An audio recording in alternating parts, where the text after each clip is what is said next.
97 News. A equipe de web jornalismo do 97 News traz para os internautas todos os fatos que vêm acontecendo no cenário policial do município. Recentemente, uma onda de atos incendiários ocorreu na cidade, deixando a população muito temerosa e apreensiva.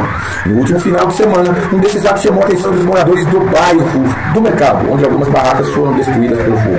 A semana se iniciou de forma calma, sem muitos incidentes a serem registrados pela mídia, mas na noite desta terça-feira, dia 19, essa aparente calmaria foi quebrada, onde uma equipe de policiais militares conduziram 3 elementos suspeitos, os quais estavam próximos a uma boca de fumo no mesmo bairro do Mercado, sendo que foi encontrado uma trouxinha de maconha ao lado dos mesmos.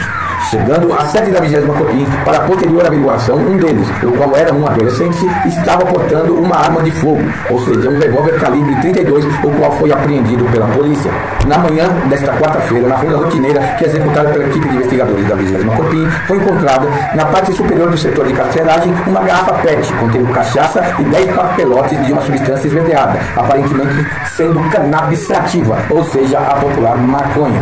Também foi encontrado outro pacote, contendo alguns papelotes de crack e ainda 3 aparelhos celulares que seriam para serem entregues aos presos. Todos esses objetos e substâncias tóxicas são derivados da ação que é chamada de jumping, ou seja, o lançamento por integrantes do crime organizado que passam ao lado do setor em motocicletas, atiram os objetos e as drogas no teto da carceragem para depois serem pegos pelos presos. A polícia já está investigando os possíveis suspeitos, tanto que, segundo as informações do Disque Denúncia 197, foram 2 elementos que estavam numa motocicleta de cor preta. Esse é o plantão de polícia do 97 News, sempre lado a lado com a informação.